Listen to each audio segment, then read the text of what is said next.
Hello, and welcome to A Better Morning. I'm Heather Klein. We debate the trending topics in sports from a sports betting point of view. Let's welcome today's panel. Host of Her Story in the Making and co-host of Lightning Round, Britt Flynn. Head of content of Fantasy Alarm and award-winning host on SiriusXM Fantasy Sports Radio, Howard Bender. Fantasy Alarm lead NFL analyst and professional MLB All-Star Game handicapper, Andrew Cooper. And the man that everyone's pointing to, senior managing editor of Fantasy Alarm and host of the Quick Out Fantasy Football Show and Fantasy Alarm DFS shows, John Mpemba. Woo! Crowd goes wild. All right. Yes. We're really just cheering because Corey Parsons not here. I hear I have big shoes to fill here today. So. Yeah, he big, makes the big old clown shoes, maybe. Come on. He makes the legend of Corey Parsons grows every time Corey opens his mouth and says he's a legend. Yeah, the man of a million names, right? That's right, dude. The fantasy exec. Hey, he can't defend himself right now. Yeah, that's true. That's true. And John, we are happy to have you here. I'm thrilled to be here with you guys this morning. You know, I'm always watching the show in the morning. Now I'm excited to get on here and debate some trendy topics with all of you. All right, well, let's get to it, guys. With all the drama surrounding Dan Snyder and Emailgate, John Gruden is out for the NFL's blood. There are several parties that are being blamed, NFL executives, including oh my gosh, why did I just draw a blank? Director DeMaurice Smith. Director DeMaurice Smith. No. Never mind. NFLPA Executive Director DeMaurice Smith and Dan Snyder. Who do you think is to blame for the email leak? Who? What are your thoughts? Yeah, this is an interesting topic. For anyone who's seen shows like The Wire or any of these law shows, there's often this situation where you know somebody is doing something wrong, you know they're committing crimes, but there are some rules in place as to how you can catch them, how you can leak them. You know, if the evidence is tainted, then you throw out the entire case. But in this particular case, I don't care how they got to the evidence. I don't care how they figured it out. Once we've seen the evidence and we've seen the things that John Gruden had to say, and we already know all the horrible things that Dan Snyder has done, from, you know, cutting down all these trees to basically, you know, pimping out the cheerleaders for his own organization. I don't really care how the evidence came to be. So I don't really care who leaked the emails. I've seen the emails. They're horrible. These guys are horrible dudes. And being in the NFL is a privilege. And owning an NFL team is an absolute crazy privilege. So I'm just glad that it did get out so that we could clear these Goombas out.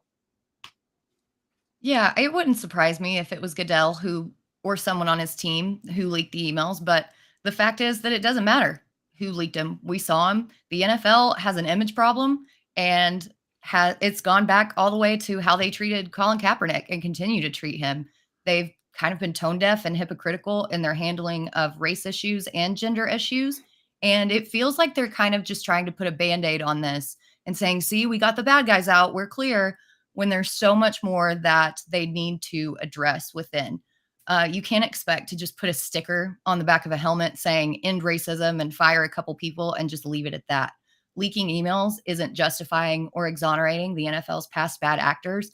And in fact, it just keeps drawing more attention to them and showing how much dirt the NFL is actually covering up. Yeah, I'm fine putting the blame on on anybody for leaking the emails. I think that it's Dan Snyder did it to deflect the attention away from him. Whatever the case may be, I think this is right here is a call to action against Roger Goodell, and I think that's what the inherent problem is right now with the NFL is that the problem goes all the way up to the commissioner and to the owners. We already know that it's this billionaire old school boys club. With all these like rich old white dudes who are sitting there running their teams, and the families have had the teams forever and ever. It's a problem because Roger Goodell is protecting them, because these guys are lining the pockets of Roger Goodell each and every year. So what's he going to do? He's always going to cater to ownership, and that's a problem because your commissioner is not an impartial party. Yeah, listen, I agree with a lot that's been said here so far. The owners are the ones that continue to hire Roger Goodell and put him in the spot that he's been in. And I think the fact that John Gruden in those emails was speaking poorly of Roger Goodell likely, in my opinion, means that he's probably the one, or his office is probably the one that leaked that out. You know, he's someone that obviously is a bit sensitive. We've seen how he's handled other things in the past, especially when dealing with criticism. And the fact that someone like Dan Snyder probably was, like Howard said, helping fund the Roger Goodell bankroll there, was doing what he could to sort of deflect away from some of the issues that the Washington football team was dealing with at the time. And now you're going ahead and putting all that focus and negative press on Gruden while that investigation is going on to sort of distract from what's really happening. That's what it is a distraction. Right. And it's a great one. And that's the thing about Roger Goodell. Like, people hate him and they're supposed to hate him. And that's what makes him so good at his job. That's why he gets paid so much money, because you have these situations where you don't want it to be on, like Rip brought it up yesterday, the Zeke Elliott situation. You don't want that to be on the player. You don't want that to be on the owner. What do? You have P.T. Barnum come in and make it into a big mockery. And then now it's Roger Goodell's fault, right? You don't want it to be Tom Brady versus the owners. It's Roger Goodell has the clown nose shirt, right? He's not supposed to be Abe Lincoln. He's supposed to be Vince McMahon. And he does an amazing job of deflecting everything onto himself and then turning it back and making it news stories. That's why Roger Goodell gets $1 zillion. He's amazing at being his job, and his job is to be like a clown garbage man. Right. And that's a huge issue right there, is that your commissioner is somebody who should be representing all sides and should be able to look at things properly. And the problem is, I mean, Roger Goodell has one of the highest salaries in the world, absolutely in the world. And he continuously gets money back from teams for what he does, and ownership definitely lines his pockets, and he's willing to be that clown. He'll wear that clown nose, shit, I'll wear a clown nose if you're going to pay me millions and millions of dollars every year. I'll foot the blame for whatever you want me to foot the blame for if you're going to continue to pay me a ridiculous amount of money. And that's what we want in a commissioner. If you had a fantasy commissioner who was just taking kickbacks from the rest of your league and was being a pain in the ass, but hey, it's all my fault. It's all my fault. Like, would you tolerate that commissioner in your fantasy leagues? No, definitely wouldn't. I'm going to try to do that. Defending you, right? That's the big thing there. Goodell protects the owners, protects the organizations. Probably no commissioner has been under more fire in recent years than he has for the decisions that the league has made and how they've handled various incidents, and yet still gets hired, still gets renewed, still exists in the league. I'm going to try that. Kickstarter started there from getting the game. Clown knows how, 100%. You can blame me for anything and everything you want. I just want to see that $1 million check at the end. And I only need $1 million. Goodell's he's taking like double digits, right? He's taking tens of millions of dollars from the league, from the owners, and everything that goes on with being the commissioner of football. So yeah, you know what? I'll take $1 million. I'll be the giant clown nose of the fantasy industry, just as long as I'm getting paid. Giants running back Saquon Barkley may be at risk of not suiting up in week 1 if he and the team cannot reach a long-term deal by Monday at 4 p.m. Eastern. They are unable to reach an agreement, then Barkley won't be able to re-sign until after the 2023 season. Saquon has been offered a $10.1 million franchise tag, which he is yet to sign. Odds are plus 300 to hold out on game 1 of the regular season. Would you take that bet, or do you think the two parties will figure this out prior to the deadline? Britt, you're up. Yeah, I don't think he holds out. There's too much at stake here, and we've talked about it at length about how it doesn't work out in the running back's favor to hold out. The odds for him to not hold out are actually at negative 500. So even Vegas is in on that train and that thought process system. What I will say is that it's interesting that the NFL Rumors Twitter account put out a tweet saying that the Giants offered Barkley a $13 million a year contract with $26 million guaranteed over the first 2 years. And then Barkley retweeted it with the cap emojis. So I don't even think they're close to getting a deal done, but he does need to talk to somebody like Melvin Gordon or Le'Veon Bell and ask them how well holding out worked for them. I think that this contract situation is indicative of how NFL teams view their running backs and the position, and they're not going to get paid. Britt, I completely disagree with you. The last thing Saquon Barkley wants to do is go talk to Le'Veon Bell. That's the last thing we want to see. That would be a disaster. Le'Veon Bell is a moron. You might as well go ask for relationship advice from Antonio Brown. There's no way Barkley's going to hold out. The Giants know that they need him. He is going to be a linchpin to their offense. They need the running game. There's nobody on this roster that's going to be able to do what Barkley does. They will find a way to find a happy medium here and pay this guy. But holding out, yeah, like Britt said, Le'Veon Bell showed you just how stupid that is. Melvin Gordon showed you just how stupid that is. Don't be an idiot, Saquon. Yeah, listen, I think he'll eventually sign probably the franchise tag and they'll negotiate maybe a longer-term deal at some point during the season. But that's what he wants. He wants the long-term security. He doesn't like these shorter deals. I don't even really think it's necessarily the money that is the big hang-up there, especially, again, if the more recent information out there is that they're kind of getting closer to what the initial asking price was. He wants a long-term deal. He wants a Christian McCaffrey-type deal. He's a guy that I think is certainly worth paying, but we've seen long-term paying this position hasn't really worked out for teams, and running backs that do get contracts eventually find themselves getting moved anyway. So when you're looking at the Giants franchise, you're looking at offense as it's situated right now. He's the most impactful player on that offense, and Daboll and that Giants organization should be looking to lock him up. Yeah, he's going to sign it for two reasons. One, if you actually listen to what Saquon has said pretty much his entire career, he actually cares about his legacy. He said it from the very start that he wants to build a long-lasting legacy. He wants to be one of those guys. He believes he's kind of a higher tier of player, and he knows that being a Giant for life and not skipping a year are a huge part of that long-term legend that he's trying to build. And the other reason is he has no leverage, because the franchise tag is one of the stupidest parts of this game. It's a contract that's forced on people only if it underpays them, which is completely absurd. It's the only industry that you can do that in, and there's no KHL or LIV to run to. The franchise tag is un-American. That's what it is. I would disagree saying that God it's bless un-American. the USA. Is it USA? USA. Is it unfair? Yes, absolutely. But as far as corporate and businesses go, which that's what NFL teams are, I mean, it makes sense. You want to squeeze as much juice from that as you can, and they're not willing to give him that money. You make a good point, but I have another point. USA. Yeah, you know what? I'm gonna let you finish in a minute.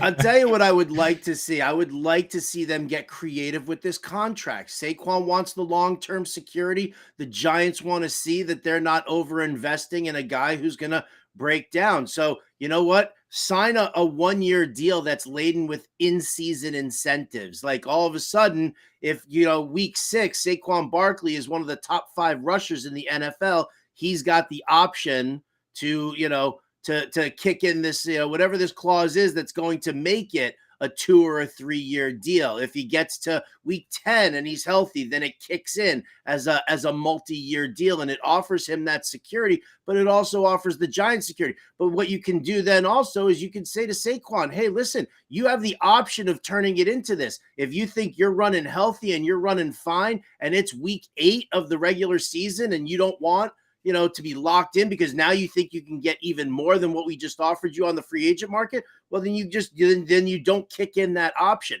They can be creative with this deal to make him happy for a 1 year, money contract with the option of it does, makes both parties happy moving forward if they can do it that way. I don't know if the NFLPA will go for it, but if the players aren't happy with the franchise tag, they had opportunities to negotiate this when the last CBA, but instead they ratified the CBA and they can't renegotiate till 2030. So they're kind of locked in to these tags. Now, I would probably expect when that comes back around, the number of instances we've had where players recently refusing to sign or upset about the team's ability to franchise them, maybe that's something that's on the table at that point to remove from the system in general.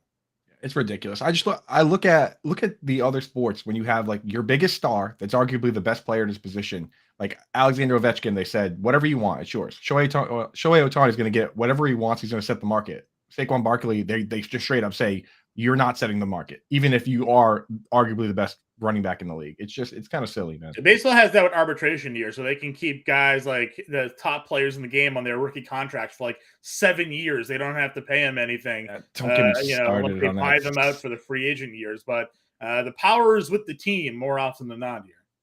Yeah, it's ridiculous. Thanks, Najee And I Harris, just wanna- Najee Harris is not going to be a free agent until he's 29 years old.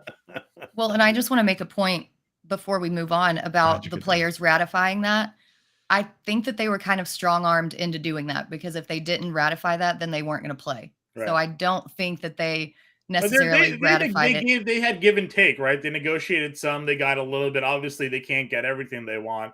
But I think maybe the next time around, given what we've seen with like Lamar Jackson, Saquon Barkley, and other players in the past, getting these tags put on them, that it could be a pain point for them and a negotiation point the next time around. Yeah, if anything, change the name of it, because they make it seem like, oh, you're our franchise player. Like, this is some honor. No player has ever been like, oh, thank you very much for the franchise tag. Like, or make it a long-term deal. Like, It's a franchise. You're making the guy the franchise player by making him play for 1 year. Silly. So much for that franchise contract we were going to give Coop. All right. I've already been tagged, and yesterday I got fined $600 on our other show. You guys, you're racking them up. I've got the list right here. Rockies catcher Elias Diaz has been trending in the news not only because he won the All-Star game and broke the 9-year losing streak for the NL and earned MVP honors as a first-time All-Star. He's also trending due to the MLB trade season. He's in the second year of his 3-year, $14.5 million extension with the Rockies. As Colorado is last in the MLB standings, GM Bill Schmidt has made it known that he would like to add pitching to the roster. Do you think the Rockies will trade Diaz to a club that could, in return, help them moving forward on the hill? Howard, you're up. Oh, I get to go first with the Rockies, like one of the worst franchises in all of baseball. I mean, we can laugh and say what we want about the Oakland A's, but Jeff Bridich is running this. I think he's still in charge over there in Colorado. It's a disaster. It's an outright disaster. Yeah, they need pitching. Of course they need pitching. They need high strikeout pitchers, and they need heavy ground ball pitchers. All right, they're never going anywhere unless they do that. But listen, they've pulled in contracts and signed players stupidly over the years, and they can never put it together. This franchise is a joke. Diaz should be traded. Everybody on that roster should be traded. They need to throw it all away, and they need to start the hell over, because this team is never going anywhere. It's an outright mess, and it starts from the top all the way to the bottom. Yeah, listen, obviously a team that needs to kind of replenish what they got going on within their system and their actual major league roster, but Elias Diaz isn't going to bring an impact player, and he's another guy that historically just hit well in cores. If you're looking at his split stats on the year, he's hitting 230 on the road. Organizations see that. They realize what kind of player he really is. You get him out of cores, now you're looking at a guy that is probably a backup to a platoon type catcher, no one that's going to actually bring sort of an impact player back into that organization. The Rockies weren't always bad. They had star talent. They had Tulo. They had Cargo. They had those guys all the way back in the day here. They just need to figure a way to either spend some money to bring the top free agents over there and then retool their system through the draft. Maybe they can get it done with a trade, but it doesn't seem like Diaz is that piece to me. John's absolutely right. Like, everyone knows what you're doing. And this is what the poverty franchises do. They do it in fantasy football too. Like, Gabe Davis has a 4-touchdown game and they put him on the trade block, right? And then they just take the one cool thing they might have for a second and push it to the future. That's what all these small market teams seem to want to do, is that they find one good thing and decide they need to re-roll it for random, it could be mystery boxes, right? Like, they have something nice that the fans love and that he's a great story right now. So their first thought as one of these small market teams is that, oh no, we have a star. Unfortunately, that means that someone's going to take him away from us eventually anyway. So we might as well liquidate him for bullpen arms. Like, this happens every single time. And it's exactly why Howard says this team is always going to be one of those franchises. Yeah, it just doesn't make sense to trade him away. I mean, you think about what you are going to get when you trade him, and it's just not enough. And why would you trade right now when you're last place in the NL West and second to last in the entire NL. Like, thank God for the Oakland A's taking that crown, or they would be the complete laughingstock of baseball. You don't get a good enough return on Diaz at this point in the season. And at the recent MLB draft, the Rockies used 14 of their 21 picks on pitchers. So even if they do move all these offensive pieces, who did they pick to bring back up? There's plenty of time to develop these new guys and still hold on to your assets. The suggestion of a trade is just dumb because it'd be a waste. They're not climbing out of the basement anytime soon. And yeah. Diaz is also 32 years old, right? So it's not like he's a young prospect or an up and coming player that maybe a franchise drafts and said, okay, like we'll trade for him and he'll be our catcher for the next 3 or 4 years. He's aging out of the position at this point as well. So the value for him it's really just like Coop said, just like bang for the buck. Just had a big hit, just had a big day in the All-Star game, having an okay season. Capitalize. Maybe he's worth a fringe prospect. Someone's like top 10 somewhere, but the back end of the top 10, not the front end of the top 10. And the Rockies hope that they can kind of hit on somebody. They made a trade and got Nolan Jones, who's looking like a pretty good player from them. Maybe they do something like that and grab a guy that can develop in their organization. But Diaz isn't the guy. So I've had a long-standing theory about baseball that I wanted to hit you guys with, and it started back when my Red Sox had a huge, 100-year curse, drought, whatever it is. But I wonder if maybe having parts of these stadiums, because they don't have to be uniform, having parts of these stadiums that create this crazy randomness, like a giant wall on one side, or having a tiny little stadium up, 8,000 feet in the air where everything goes out. I wonder if maybe that randomness is hurting these teams, and that maybe Howard's right, that if you build this stadium where you have to have ground ball pitchers and, at any given time, someone can hit a 3-run bomb and change everything, maybe that's not a good idea. Maybe that's why the Cubs and the Red Sox didn't win for 100 years. Oh, and listen, that's a huge issue. We talk about the Cincinnati Reds and how, wonderful it is. But listen, there's no home park advantage for the Cincinnati Reds. There's no home park advantage for the Colorado Rockies. But again, the stadium is not the problem for the Rockies right now. We've seen them go to the playoffs early on. The problem is that management and ownership is driving this team into the ground. Yeah, they made a deal and they picked up Nolan Jones because Cleveland was kind of, not giving up on him, but right. They said that he wasn't really fitting with their culture. And so the Rockies were like, yeah, they're like the Statue of Liberty. Give me your tired, your poor, your huddled masses. We'll give Chris Bryant and his back problem a 7-year, $184 million contract when he's 30 years old. It's the dumbest thing in the world. This team needs a clear-cut douching from top to bottom. Just clean it all out. Clean it all out. Like, fire everything up top and bring in people who actually understand the game of baseball. You can build this franchise. There is support. There is local support in Colorado. Every time I've been to Denver, they love their Rockies. They do. Who do they hate? They hate ownership. Why? Because they're just the product on the field is completely subpar. They masked it back in the day with Dante Bichette and Andres Galarraga and Troy Tulowitzki. They don't have any of that now. They're not willing to spend the money to bring in superstar free agents. And if that's the case, then learn how to rebuild an organization from within. Their drafting sucks. Their free agent plays suck. Everything about the way that they handle their business absolutely sucks. You hear that, Charlie Manfort? Howard Bender and Jim Bowden are available. Oh, dude, you give me and Jim the Colorado Rockies, we'll have a championship within 5 years. Guaranteed. I just had a visual that I don't ever want to have. So thanks for that, Howard. What, a full Colorado douching? It's called Faithful. Get that geyser right up there, right through the organization, through their office building, have it all come out on top like a giant oil derrick, and all the executives are like falling out all over the place. Help me. Okay, next topic. Is there a bell? Can we ring a bell to move on? Come on, you know it's true. You know what happens on this show? Give me a nicer way to say it. Give I think we have 1 minute. Ding, next I topic. know, we're tight on time, guys. So let's just talk about it. The GOAT, synonymous with Michael Jordan, Willie Mays, Tom Brady, and if Corey was here, we could talk about Babe Ruth, the mythical man himself. But in terms of the NBA, there's the debate constantly. I don't need to go over the numbers since we don't have a lot of time, but who would you consider is the GOAT? Should we just shut it down and call Michael Jordan the GOAT? John, what are your thoughts? I mean, from a achievement standpoint, sure, Michael Jordan has all of the accolades you need to be considered the greatest of all time.